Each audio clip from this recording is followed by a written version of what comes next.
بسم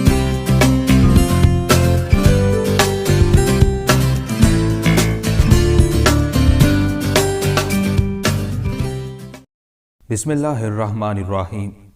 السلام علیکم دوستو، امید آپ سب خیر و عافیت سے ہوں گے۔ تغلق ایپیسوڈ 9۔ بھیم چند کو دیکھ کر خسرو خان پھول کی طرح کھل گیا۔ اس کی مسرت بیان سے باہر تھی۔ گو اب خسرو خان اور بھیم چند میں فرق مراتب واقع ہو چکا تھا۔ وہ بادشاہ تھا، یہ ایک راجواڑ کا راجا، لیکن دونوں میں دوستی اور بے تکلفی کا جو رشتہ قائم ہو چکا تھا وہ اور زیادہ مضبوط ہو گیا تھا۔ خسرو خان نے اسی بے تکلفی کے ساتھ کہا، ساری دنیا ہمارے قدموں پر سر جھکا رہی ہے۔ پنڈت، محنت، سادھو، مولوی، ملا، مولانا، امیر، رئیس، حاکم سب ہمارے سامنے سر جھکا کر حاضر ہوئے ہیں۔ دور دور سے لوگ ہمیں مبارک دینے، ہماری حکومت کو خراج عقیدت پیش کرنے حاضر ہوئے، مگر تمہیں ایسا کرنے کی توفیق اب ہوئی ہے۔ بھیم چند نے ہنستے ہوئے جواب دیا، دیر آیت درست آیت۔ دیر سے آیا ہوں، لیکن تمہارے لیے ایک ایسا نادر اور عجوبہ تحفہ لایا ہوں کہ اسے دیکھ کر اش اش کر اٹھو گے۔ لوگ تمہارے سامنے سر جھکاتے ہیں، پھر تم میرے سامنے سر جھکاؤ گے۔ لوگوں نے تمہیں خراج عقیدت پیش کیا ہے، پھر تم میری خدمت میں خراج تحسین پیش کرنے پر مجبور ہو جاؤ گے۔ اس طویل تمہید کے بعد بھی خسرو خان بھیم چند کا مطلب نہ سمجھ سکا۔ اس نے اشتیاق کے ساتھ کہا، پھر اس تحفے کو جیب میں کب تک رکھے رہو گے؟ وہ مسکراتا ہوا گویا ہوا، وہ جیب میں نہیں، دل میں رکھی جانے والی چیز ہے۔ اب خسرو خان سمجھا کہ بھیم چند کا کیا مطلب ہے۔ وہ مسکراتا ہوا کہنے لگا، بڑے لچے اور بدماش ہو۔ وہ بولا، ہاں، مگر تمہارے لیے وہ چیز لایا ہوں کہ اسے دیکھ کر آپے سے باہر نہ ہو جاؤ تو میرا نام بھیم چند نہیں۔ خسرو خان نے کسی حد تک بے رخی اور بے پرواہی کے ساتھ جواب دیا، نہیں دوست، اب میں وہ نہیں رہا جو پہلے تھا۔ بھیم چند نے حیرت بھری نظروں سے اسے دیکھا اور کہا، تو کیا اب تم پارسا بن گئے ہو؟ جو چاہو سمجھ لو، کیا کروں، اب کوئی جچتا ہی نہیں ہماری نظروں میں۔ کب سے؟ جب سے اسے دیکھا ہے۔ وہ کون غارت گر صبر اشکیب ہے ایک ایسی ہستی جسے قدرت نے پہلی اور آخری مرتبہ پیدا کیا ہے۔ غلط، وہ ہستی تو میرے پاس ہے، وہ تو میرے قبضے میں ہے، اسی کو تو میں تمہارے لیے لایا ہوں۔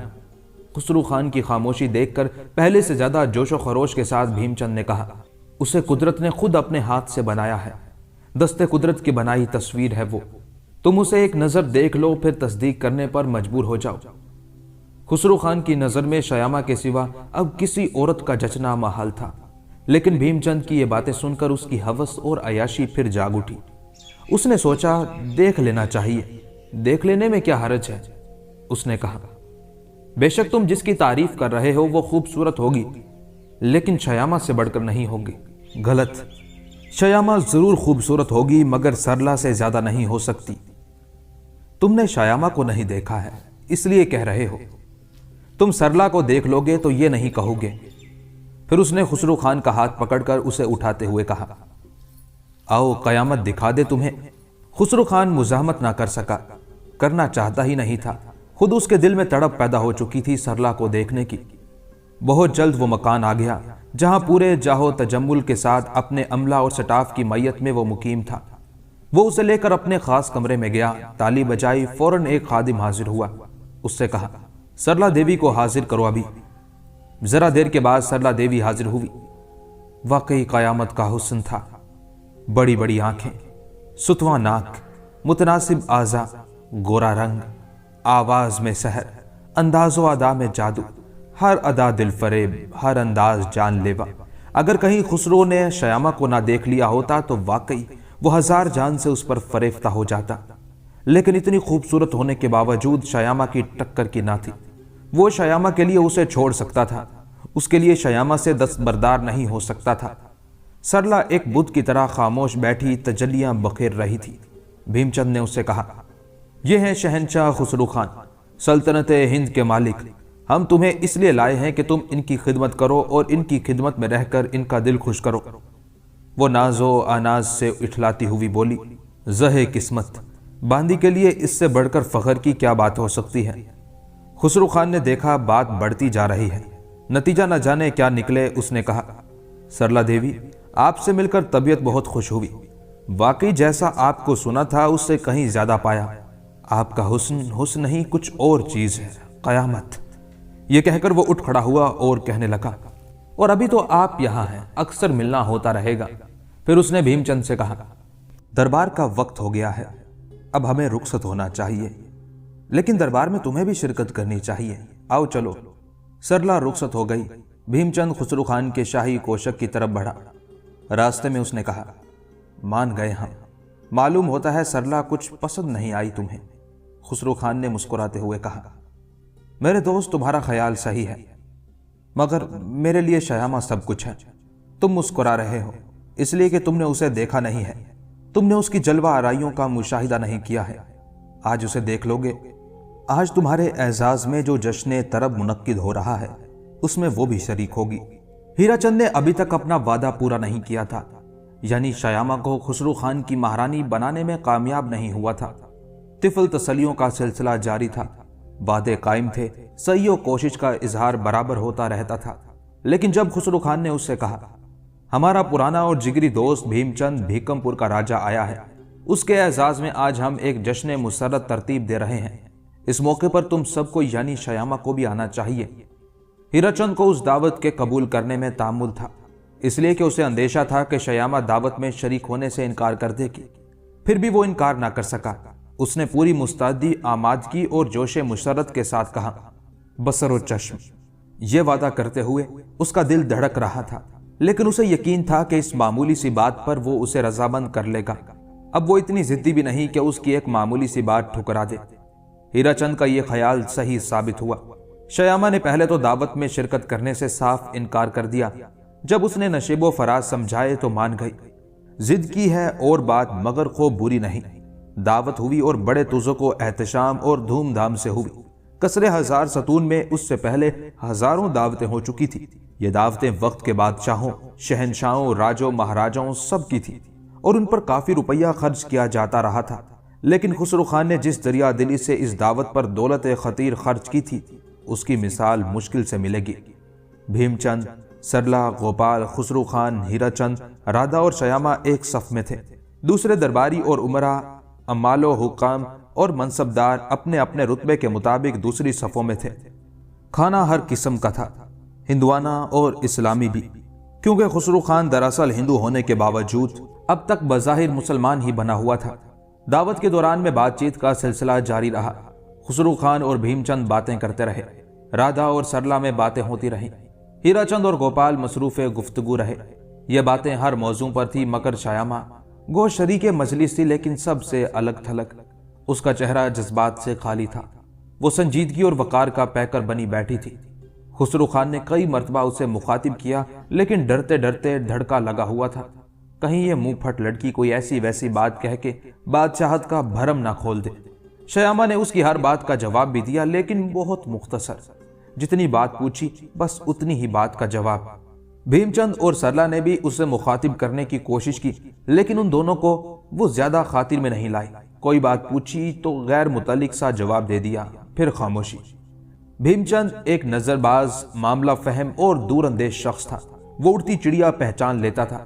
اس نے تھوڑی دیر میں اندازہ لگا لیا کہ گو خسرو خان ہزار جان سے اس بت پرفن پر فریفتہ ہے، لیکن جہاں تک شیامہ کا تعلق ہے وہ اسے خاطر میں نہیں لاتی اور اس سے کوئی دلچسپی نہیں لیتی، بلکہ شاید نفرت بھی کرتی ہے۔ لیکن کیوں؟ کیا ایک عورت، ایک معمولی درجے کی عورت، ایک بادشاہ سے جس کے قبضہ قدرت میں سب کچھ ہے نفرت کر سکتی ہے؟ ایک عورت کی تمنا کیا ہو سکتی ہے؟ دولت، اقتدار، اختیار اور یہ ساری چیزیں خسرو خان کی بن کر وہ حاصل کر سکتی ہے۔ کتنی حیرت کی بات ہے، پھر بھی وہ اس سے متنفر ہے۔ وہ دولت کو، حکومت کو، اقتدار و اختیار کو ٹھکرا رہی ہے۔ کیوں؟ کیا سبب ہے اس کا؟ ضرور کوئی خاص بات ہے، لیکن وہ خاص بات کیا ہو سکتی ہے؟ دعوت جاری رہی۔ بحث و گفتگو میں بھیم چند حصہ لیتا رہا، لیکن دزدیدہ نگاہوں سے بار بار شیامہ کو تکتا رہا۔ وہ پوری یکسوئی کے ساتھ اس مسئلے کو سوچتا رہا کہ آخر یہ راز کیا ہے، یہ بات کیا ہے۔ دعوت ختم ہوئی اور اب راگ، رنگ اور رقص و سرور کا سلسلہ شروع ہوا۔ شہر کے نامور طائفے موجود تھے اور اپنے کمالات دکھا رہے تھے۔ گانے والیاں اپنا جواب نہیں رکھتی تھیں۔